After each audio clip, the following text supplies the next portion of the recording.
morning to you. It's a great delight to welcome you to your news and current affairs show, Politics Today, that sets to X-ray issues concerning governance cutting across the political landscape of the country, Nigeria, and sometimes beyond. Well, it pays to be with us at this time because we're looking at all of these issues that concerns the appropriation bill for 2019 as presented by President Muhammadu Buhari. And as the show progresses, we also snowball to the state where the House of Assembly passed the 183.7 billion naira appropriation bill and signed by the governor into law. We look at that also. I'm your anchor onto this edition, Philip Omo-Gyupong. And you know this show goes on simultaneously on independent television and independent radio. Big thanks to our distinguished viewers and listeners on independent radio.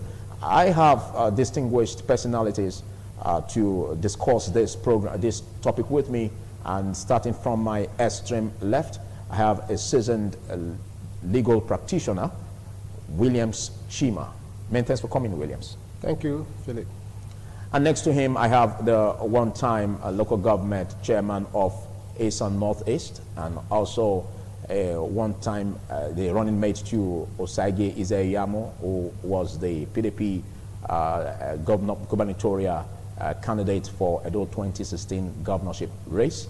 And he is articulate, erudite, and also a businessman, John Yakubu. Many thanks for coming, John. Thank you, Philip, for inviting me. And next also I have an educationist, a director of the African Emancipation Movement, and also the president of Association for Educational Development, Osagie Godsent Irunse. Thank you for coming. Thank you, Philip. My pleasure again. All right, let's set the ball rolling, and I'll be starting with the legal practitioner here, Barrister Chima. Looking at what we have here and the presentation of the appropriation bill by President Muhammadu Buhari to the National Assembly, which was greeted by cheers and jeers by the National Assembly lawmakers. What do you make of this development?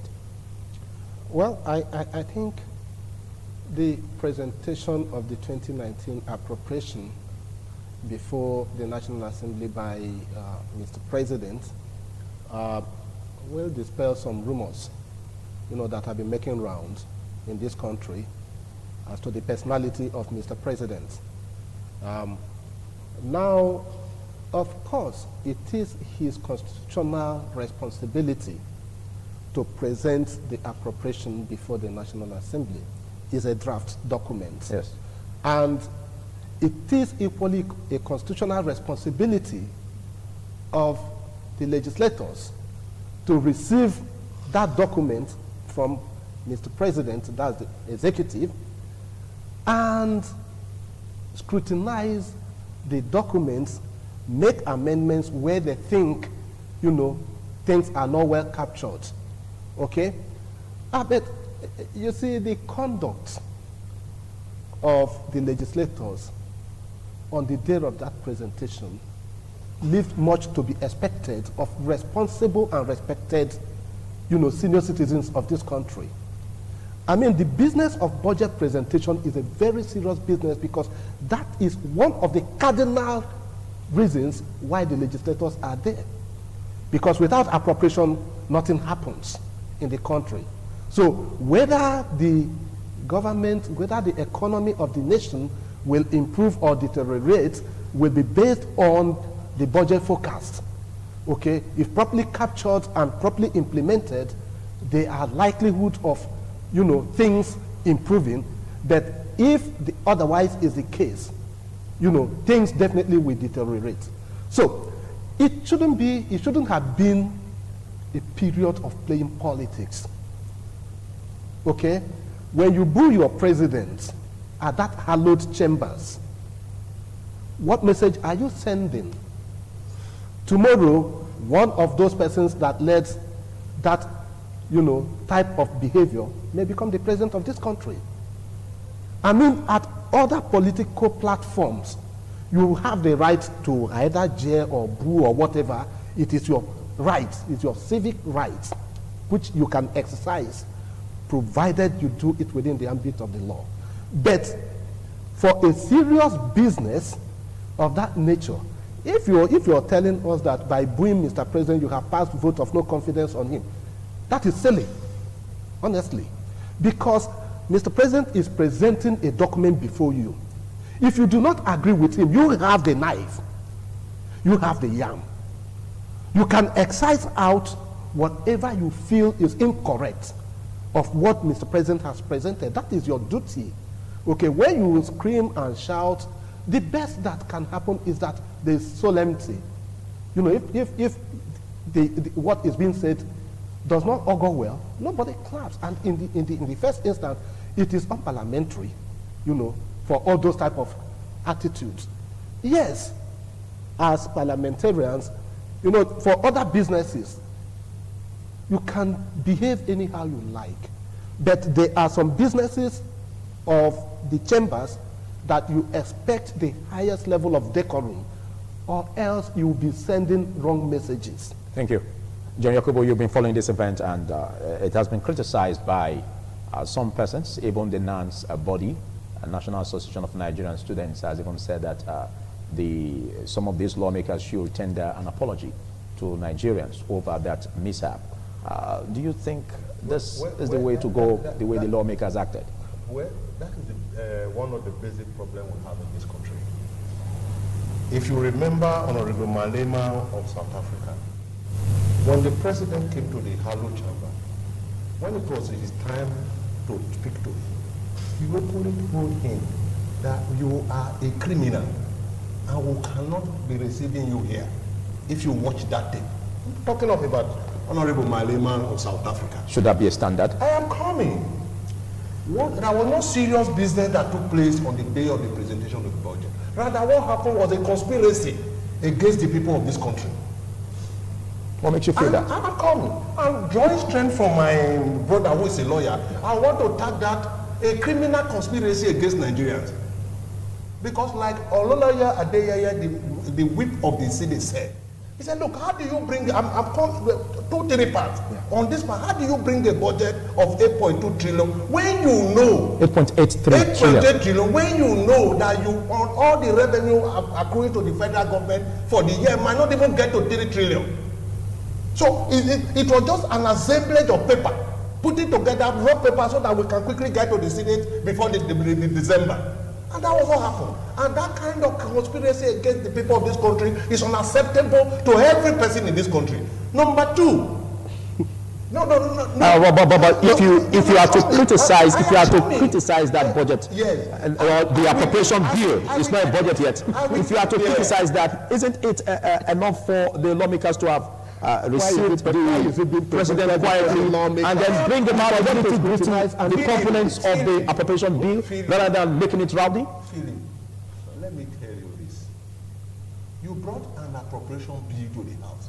Even before the presentation of that appropriation bill, members of the APC have placards with them, right in the Harlow chamber, to welcome the president, telling him victory for him in 2019. You saw the placards carried by APC members. There was no PDP member that carried the placard, which means the coming to the what happened in the Harlow chamber that day was predetermined by members of APC. They had planned to turn it to a campaign ground, but unfortunately they had a match. You saw the placard, you saw them. A gentleman, an elected senator coming to the Harlow chamber with a placard to begin to praise the president. That is one aspect of it. So whatever transpired that day, the APC would have planned it. Unfortunately, it backfired. I want you to tell me whether you saw any PDP senator who carried a placard there that day. Yes, there was cheering and booing, but people brought placard to the Harlow chamber. Now, like I was saying, look, you don't just present a budget because you want to spend money. Budget is a serious matter that must be attended to by both the president and the members of the parliament. But what we have now is that the year is coming to an end. All we needed to do was to quickly present a ragtag paper to the members of the parliament so that it will be on record that we have presented the budget. If you have a budget for 2018 where you have not realized up to 15% of the revenue that was supposed to accrue to federal government. How then are you now proposing projecting a budget of 8.8 trillion, and after the projection, that is when the Minister of Finance is sitting down to say we are going to tax A and B and C. Okay, I'll pause you. Number three.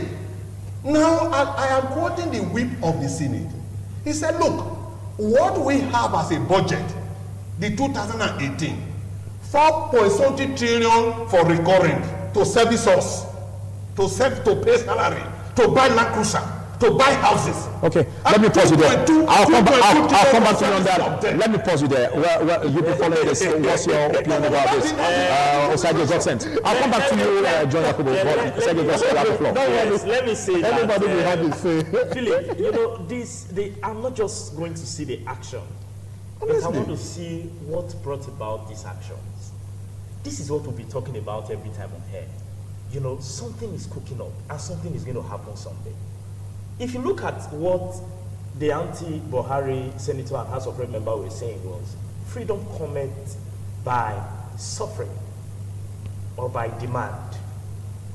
Okay, now, what has happened before now, if you look at the 2017 and 2018 budgets, there was one visible, there's one thing that this government has always done. That okay, but before we go there, the conduct of some of these lawmakers that made the session rowdy, that jeered, what do you make of that? Do you call that a laudable one? We have had worse scenario than that. We have had scenario where honorable member fought in Battle House.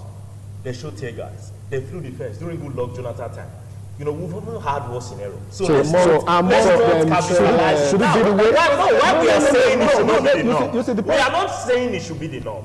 But what we are saying is that something triggered up that reaction. Yes. See, we must call a spade a spade. Yeah. One of my biggest problems with this present government is the blame game syndrome. The president led by the government led by President Buhari has been busy blaming different groups over the years for the inadequacies in this present government. And I was trying to bring something to your attention. In 2017 and 2018, the government, the president blamed the National Assembly or blamed them for the lack of speeding approval of the budget. Yeah. Then one of the things I was saying to some folks a few days ago was that it's easy to say now the ball is now at the ball of the House of Assembly. But let's look at from the angle of the executive. The National Assembly. Of the National Assembly. Let's look at the angle of the executive. When was this budget presented? As we speak now, the National Assembly is going on recess. And after the recess is an election. See, what we saw, although we cannot say is honorable, to do anything that negates, that paints a picture of rascality in an hallowed chamber is not honorable. And this may further delay the passage of the constitution bill. It has become the norm. So I don't want anybody to capitalize on this one and say it's now what happened in President Buhari that you are seeing. It has always been, even in the State House Assembly, all over this nation. But what brought that about? There have been this rifle. There have been this fight between the executive arm and the National Assembly. There have been this contention over issues. The National Assembly feels that the executive arm of government is trying to rope them and indict them and blame them for every economic breakdown or backwardness of this nation. And that is part of the reaction we saw on that day. See, I think, personally as a Nigerian, I'm not a politician and I'm not talking as a politician, but I think that what we saw that day reflects to a large extent the dissatisfaction of the average Nigerian to the operations of this government. Thank you. I'll come back there. Now to you, William Chima. Okay, let's look at it from the perspective of the economy. Yeah. Now, there are economic reports which showed that from the third quarter of this year, we had some accelerated growth in the economy. And that seemed to show that the dynamics that played out was that it affected both from the non-oil sector and the oil sector. Isn't that a step in the right direction? Well, Philip, you see, when we begin to look at economic indices, it's a different issue entirely, okay? Of course, there are macro and macroeconomic statistics. Yes. That, you know, it depends on your level of awareness to understand when growth is being talked about. Therefore, an average Nigerian you know, the growth they see is food on their table. Okay? Because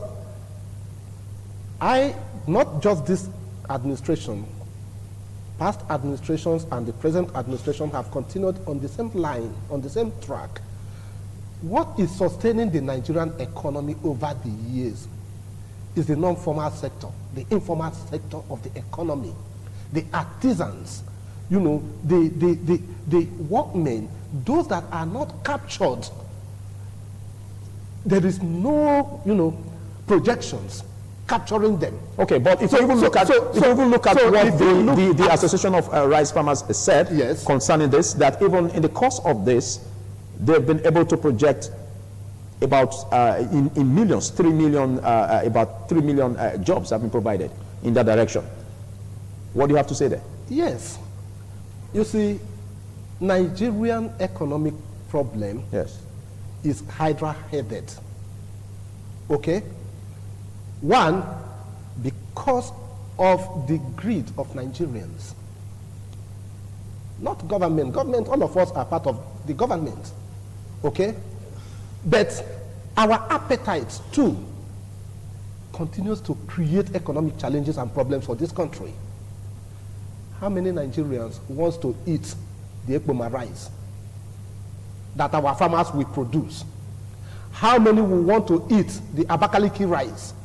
How many will want to eat the Ofada rice? But it's providing employment. No. You know, if you provide employment and there is no patronage of your proceeds, that employment, you know, will be in deficit because you need to service and recreate and increase. Okay? So here, I put this type of blame on Nigerians, including me, including all of us seated here. I put it on us. Including the leadership? Of course. So it is not one person's issue. Now, the leadership has greater chunk of the blame, if you like, because if you put, certain things will not happen except you put your feet down. Human beings by nature will want to have their comfort at a, you know, no matter what it costs you. Okay, but don't you think that the leadership of the present administration of President Muhammadu Buhari, yes, is doing much in this area, like the Anchors Borrowers program, where millions of amounts have been disbursed to farmers, and looking at the robust nature of the production in the rice sector? That hasn't been done, as some argue, in the past governments. No, you see, Philip, of course, when you want to look at the economy, it is not one sector that can solve the problems. The farmers that you are talking about, the loans that have been provided or the funds or whatever for them, where do they get their facilities, equipments? They import them. The equipments are imported. The facilities are imported. And it is guided by the international exchange rate market. Okay? So at the end of the day, what do you put down? So until all of us decide that first, we are ready and willing to do the right things, you know, and we are ready to face our challenges that nobody outside is going to solve our problems for us except ourselves, we'll continue to talk rhetorically about our economy growing. Don't forget, you know, Nigerian economy at a point was, after rebasing, was rated as the highest economy in Africa and I think second in the world's growing economy. Okay. And all of this, I'll come back to you, for Nigerian citizens. Chima, all of this you are saying seem to suggest that you don't want to give a score point to the present administration in respect of the production it has made, the effort it has made in regards to production of rice. Is that what you are suggesting? That is not what I am suggesting. But I am saying that rice alone is not the solution to our problem. But this, at least, has appreciated in the course of the administration of President Now Buhari. has it dropped the price of rice in the market? Okay, John Yakubu. Well, I don't understand how that have appreciated by your quotation. Honestly speaking, I hope we are here to tell the people the truth. Not my quotation, as some argue. No, because you've been saying that for the past, trying to convince my friend here who is a barrister that have been appreciated, and we should recognize that and appreciate that. I really don't understand. I also want to look at the point where he said, oh, Nigerians have refused to buy local rice. That is not true. The best rice you can get in the market is available is the local rice. And that's what everybody is going for. But is it available? It's not there in the market. Market is about demand and supply. If you say it's not there in the market, wouldn't that be bogus? Because we can say that a limited supply. Take a drive to New Benin market and find out the percentage of local rice as against the imported rice that you have in New Benin, and come back to this state to educate and enlighten the people of this state that, oh, we have more Ekoma rice, like you said, people are not buying. That is not correct. It's just not available. The little that is available is even being rushed. People go as far as to Ekoma, Ewu, and other places to go and buy local rice once it is available. And sometimes it's even more expensive than the imported rice. And that is the truth. So when we talk about economy, like I said, I'll bring it to the local, which is micro, not macro, because a lot of persons will not understand that. The only thing that will tell me that the economy is becoming better is when I get to the market tomorrow and things are cheap. And like he said, and you try to confirm that, is that before the coming of this administration, the economy of Nigeria was rated as the second growing economy in the world. And but suddenly, no, the point I made too was that how did that translate to a good life for Nigerians? So it was all falsity of economic,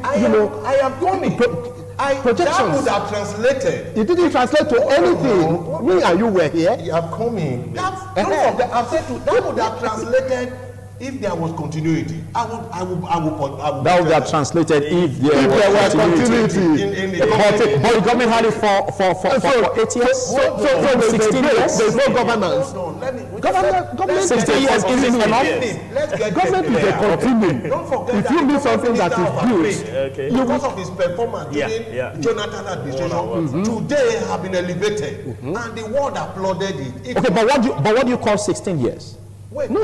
We're not talking. Philip, listen. Let's look at it. Okay, I'll come back to you. John Yakubu has the floor. John Yakubu has the floor. No, sorry.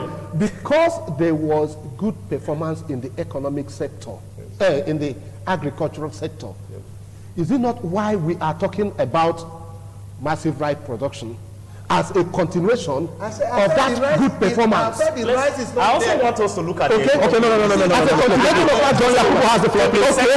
John Yakubu has the floor, please.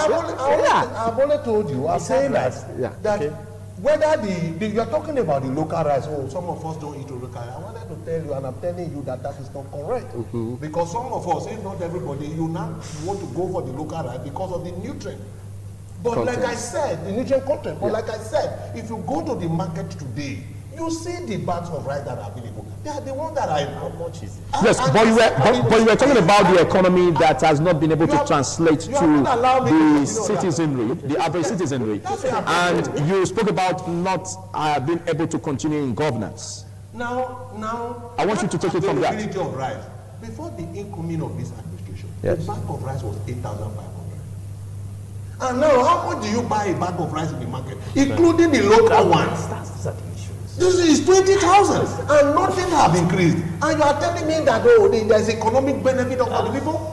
Number two, how much? But the reduction, are you saying the reduction? Are you saying that is as a result of the present administration, or as a result of global economics? No, it's not as a result of global economy. Let me tell you, how much were you buying a liter of oil before the coming administration? 85 naira. Suddenly they told us, we'll remove the entire subsidy and you pay 145. 1 year after, we are paying more than what we paid when we were paying subsidy and we're buying oil for 85 naira. So there is a complete complacency on the part of this government, and they lack the capacity and the technical know-how on how to drive the economy of this nation. Don't forget, like the blame game he said, which you also have pronounced. But if you say that they lack the capacity, don't you think you are overstepping? Because if you look at the past administration, had we had it well, like what Chima was saying, it still was not translating to the average citizen's economy. I'll come back to you, but I want him to establish that. What is translating from when you pay 8,000 and are now paying 20,000 in less than 2 months? Is it better or worse? There is something that you are missing. How can the government come out? How did we come to this? No, look, that is the base. No, how did we come to this? I'll come back to you. Let him finish. Let me finish. Now, I was going to say, now you are talking about 20,000 now as against the 8,000 naira you paid before, and the blame game continue. How can the government tell the people that I did not appoint ministers for 6 months because of Jonathan? I'll come back to you. Your bite on this. Let me say that one of our biggest problems in this country. Yeah, but we've always dwelt on the problem. Now, look at the aspect of the National Appropriation Bill, which is still a challenge, because you made it clear here that, which is in public domain, that the break is already evident. It's already evident. Yes, and how do we ensure that this whole feud is tackled? Because we have 2019 just by the corner. Let me say that success is not mystical. Okay. Failure is not also mystical. There are more than 1,001 economic expert theories. What happens when a nation budget is assented to lately? Now, if you can see the future, you can also see that this budget is going to suffer delay in terms of approval and assentment to the bill. It's going to suffer delay. Are you not looking at it from the angle of the National Assembly? No, sir. Because the executive has already presented what fueled up the crisis at the National Assembly. See, leadership is not leadership. When we practice the blame game, it's always about blaming one party, blaming another sector, blaming another this. Now, okay, but look at the appropriation bill as it is. 8.83 trillion naira. What is a challenge there? Because like what John Yakubu said, like what John Yakubu said, not in Nigeria. One of the promises of this government was that they will return us to the fiscal calendar. All right, that was like 2 years ago, January to December calendar in terms of bill. Then the presidency is presenting a budget on December 19th. I mean, failure is not accidental. When failure is in view, you can see it. Obviously, we are not going to meet up to that. Now, that alone is already going to affect the economy. Are you also aware that in the 2018 budget, not up to 10% of the capital expenditures that drives the economy of any nation have been utilized? A large sum of the 2018 budget is still there. It has not been used. Just about 4-point-something trillion has been used out of it. Now we are talking about the 2019 budget. Everything rise and fall under leadership. What we lack in Nigeria is the leadership to drive the economy of this nation. Now let me just say this on the final note. In 2018, it was said that the budget was hope budget. 3 months after the budget was passed and assented to by the presidency, Nigeria was rated home to the poorest people on earth. Okay, you are talking about increase in rice and in agriculture. I have been around the agricultural sector. Maybe it happens in the north, but not in the south. Some of this money they claim that they are giving to farmers don't really get to farmers. Where it gets to farmers is peanuts. You're talking about 100,000. I've been there. So I was among the farmers that bid for it. At the end of the day, they tell you what we give you is 100,000 or 150,000. What we have is when leadership play politics beyond the boundary with the economy of a nation. We need to realize that if you say that the economy is improving and is getting better, how does it affect the price of goods in the market? There's more rice, we must give this government kudos. But how much is still a bag of rice? If not for the Obaseki rice that was cheaper or reduced, then how much is still the normal bag of rice? 20,000. Okay, thank you. So let's what we are saying is, what we see, sorry, on the final note, is a government that is always bringing out theories and indices, but it's not practical. It's not impacting on the average Nigerian. And that's a big problem. Okay, let's look at the way forward, because 2019 is just by the corner, and looking at what the presidency, the executive and legislature are really on in terms of the fiscal appropriation. Yeah, you see, governance is not a one-person show. Okay? So how can it be done? How can they arrive at a common goal? You know, I want to take on my brother that said, you know, you are presenting the budget, 2019 budget in December. 19th. Okay? And legislators are going on the Christmas break. After that, the election? After that election. Okay, so, which means the legislators will not do anything on the budget. Yes, because on the appropriation. Yes, because we are also looking at the promulgation of the 9th Assembly. Yeah. Which will come up before all of this will be brought to rest. Now, you see, that is an argument that is standing on its head. People are elected, you know, to perform certain functions. Okay? The good living or the promises that were made to Nigerians were not made only by the executive. Even the legislators, when they were campaigning, made promises. So you mean they can also ensure that comes to fruition, makes it a reality? It is their duty. Just without actions on it. It is their duty to make sure that the executive lives by its bidding. So if both fails, okay, as a Nigerian and as not belonging to any of the parties, I cannot blame one person and leave the other. And this is the mistake most politicians make. But the way it is now, but the way it is now, excuse me please, the way it is now, the appropriation bill has been presented by the president. Yes. So it's now in the hands of the National Assembly. If you think the 2018 Appropriation Act has not performed, has not been implemented, okay? Completely. Yeah. And they are overloaded. What is a responsible legislator supposed to do? What about when the government... Okay, thank you. No. What are they supposed to do? Thank you. Well, this is a bit dicey here. Please. No, please. You've already taken your beat. Okay. I'll come back to you on that. For me, Barrister, there's no appropriation bill before the House. No, that would be there's no appropriation bill before the House. That would be wrong. That seems to suggest that the because you said there is no appropriation bill before. That the National Assembly will debate and work on what Mr. President has presented. Can I continue? Okay, John Yakubu, please. Go ahead. As far as I'm concerned, yes, there is no appropriation before the House. Okay. Either technically or otherwise. Because it was. But if you say so, you are taking us back. If you say so, you are taking us back. No.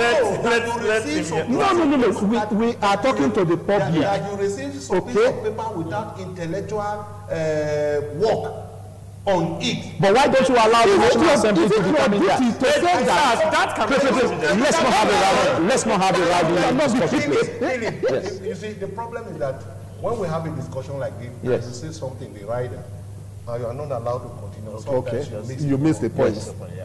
I was a chairman of council for 2 years and 10 months. And when I say there is no appropriation before the House, you allow me to continue to the point where you probably react. Okay. Now, Olulaye Adeyeye, after the submission of the appropriation, said, look, this is not the kind of appropriation bill that can solve the situation and the problem of this country. Why? Because what we have cannot even take care of us, and the workers are paid debt. Not to talk of presenting or making sure that the Nigerians for whose purpose they have been elected get anything from it. Now, he followed that by saying that the 2018 appropriation had only recorded 2.8 trillion. But that budget was 9.6 trillion, which means you don't brought paper together. I don't know how you can probably get money to fund the budget. You just bring pieces of paper. Oh, in 2019 we spent 8.8, and you don't know how you can realize 8.8. And when you are not getting 8.8, you again go to the market to borrow. And how do you pay back? And that is why I said at the beginning of my summation here that there is no paper before the House. And all this happened across the nation. Thank you. Both the local, just hold on, What both is the local, budget? the state, the budget. Look, when you Just land, please. Chairman, there should be projections, please. Projection, land, can you project for 3 years? I'm coming. You'll be projecting that you will get 8 million and above for the 3rd year running. And you are unable to get 2 trillion. Okay, thank you. How do you I think you've made some appreciable steps in London. Yes. Thank you. Well, Well, in case you're just joining us, it's Politics Today, and I've been speaking with Williams Chima, a legal practitioner, and also with John Yakubu and Osage God-sent Erunse. I'm your host, Philip Omo Gupon, and we'll also be looking at this aspect of the state, where Edo State appropriation bill for 2019 was passed by the State House of Assembly, which was formerly 175 billion naira, as presented by the governor of Edo State, Governor Obaseki, but it was jacked up to 183.7 billion naira by the State House of Assembly, and that has been signed into law by the governor. But let's come back to the state. 183 billion naira has been passed into law as the appropriation bill. What do you make of that? Anyway, let me begin by saying that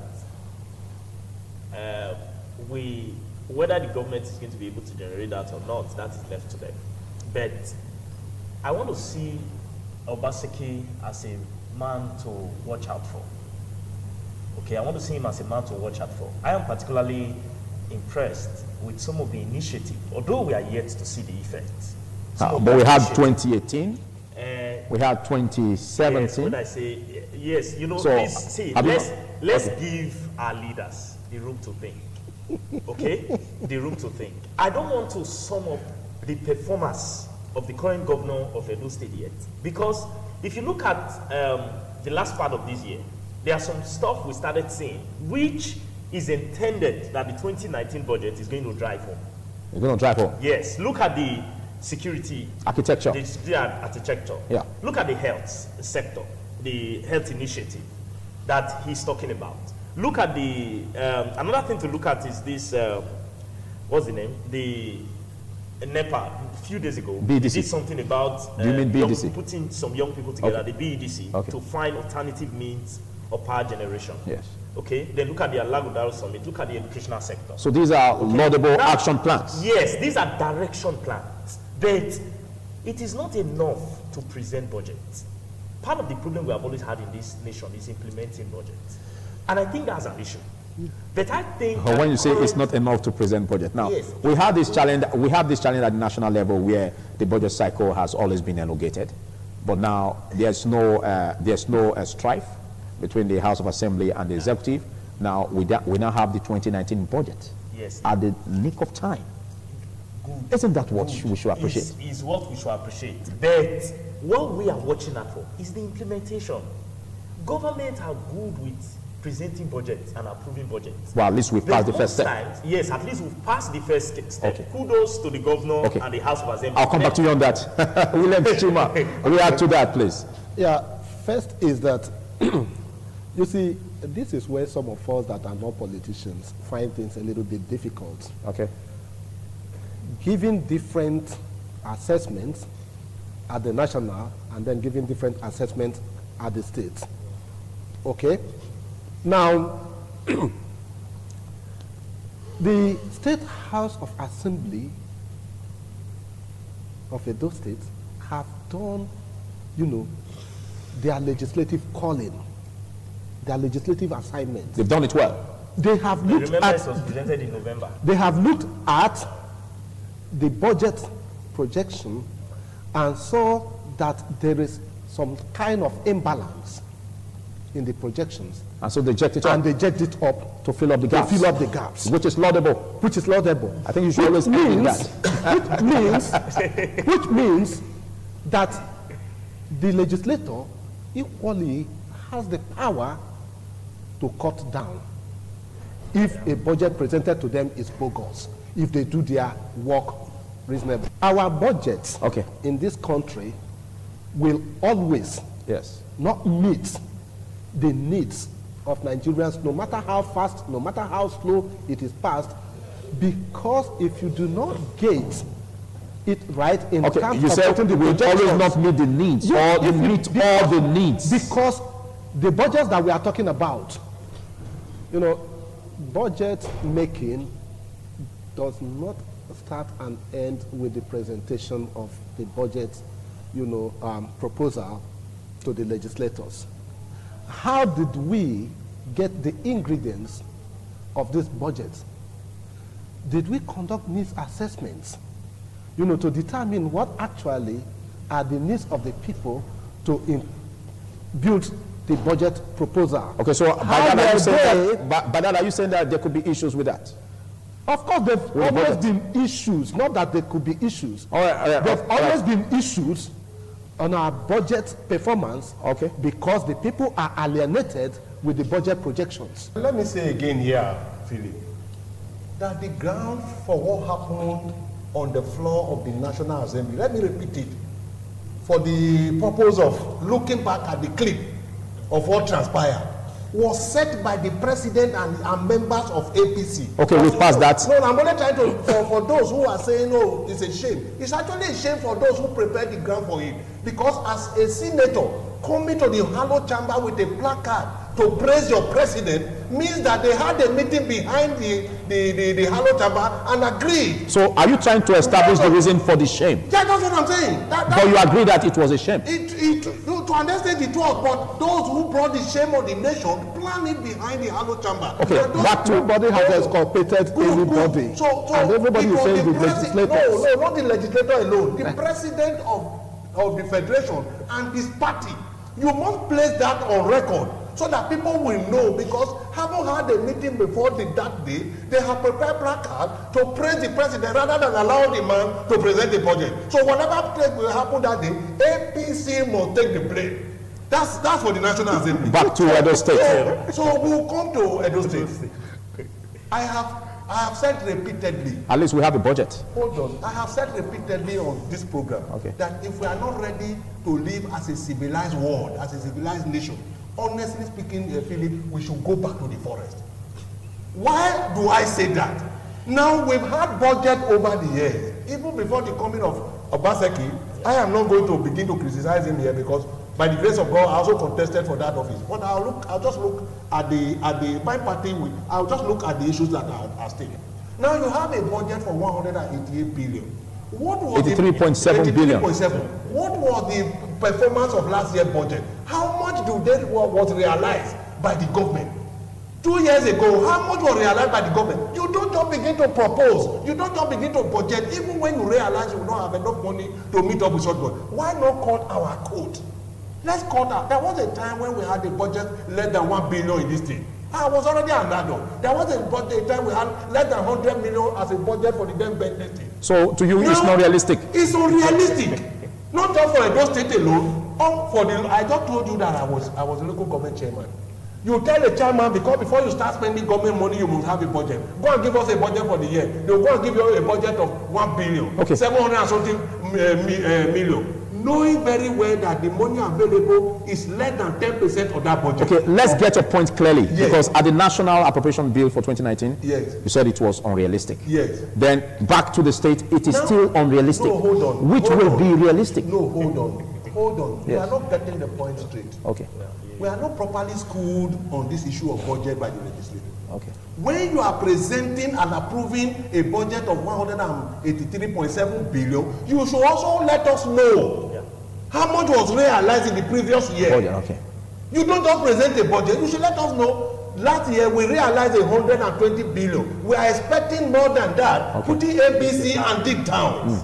So what we have is that, like Olula said, Adeye, the chief whip, I keep repeating him. What we have is, rather than have a budget that will impart on the people of this country or on the people of the state, you have a budget that will first of all satisfy the selfish interest of both members of the legislature and the executive. And once that is done, go and check the appropriation. All their budget, all the what they budgeted for, probably would have been released. Okay, why? What I mean by that is that it would have been released. The recurrent would have been released to them. Not a penny would be left. For whether Philip and I are suffering is none of their business. So if we must have a budget, honestly, we all know, we all were taught arithmetic in primary school. We know how to add 1 to 1, it becomes 2. Yeah. Now, if we must have a realistic budget, not political budget. Okay, let's also look at the aspect as we round off. How much was realized last year? As we round off, Yakubu. And how much was realized last year? For which reason you are budgeting 180? You've made that point. You've made that point. As we round off, let's look at the security architecture as uplifted by the state government. We have the provision of 50 special security cars and also about 30 Toyota Hilux patrol vans and also 30 patrol motorbikes. It goes on and on. Isn't this an uplift? Security is not politics. Security is not about politics, and we have politicized everything. It is not. Well, let me first of all thank the governor for giving those cars when I was chairman, twice we provided security vehicle for the police. When we provided those vehicles, it is the state governor that will come and donate them, unknown to the public that those vehicles were bought by the council. But I'm not saying that. But let me thank you for at least giving vehicles to the police. It is not the duty of our state governor, in all honesty and sincerity, to begin out to look for vehicles on the street to buy. We must have a workable police force provided for by the government. If you want governors to provide for the police, it must be properly addressed. Yes, you seem to suggest that the federal government has this responsibility solely. But now it's not coming the way it's expected. That is why, look, isn't it also a good step that the state government is doing? I said at the beginning. Yakubu was a local government chairman and he donated vehicles to the police. And then he didn't wait for federal government to be the only ones responsible. Philip, let me say this. You are missing the point. Yes. The point you miss is this. When I provided that vehicle donated by the state, it was not my responsibility. I was forced to do it. You were forced to do it? Yes. I was forced to do it. In view of the security challenges. Don't look, it is the governor will break down you that each council must provide a Hilux. I'm saying this because all the chairmen will know. Go and provide a Hilux bus, and it will be donated by this. I'm not saying it is wrong. Okay, but by this, are you saying that this could also be as a result of what was taken from the local government? No, I don't know that, so I cannot assume that at all. Okay. First of all, before I started this, I said, well, let's first of all thank the state governor. The state governor to have donated those vehicles. You established that. Now, let me tell you, those vehicles will not spend the next 3-4 months. I tell you because it has happened over time. You don't run the police for like Bolikija. Okay, thank you. Thank you. Just your final words in 1 minute. Like I said before, I see Obaseki as a technocrat.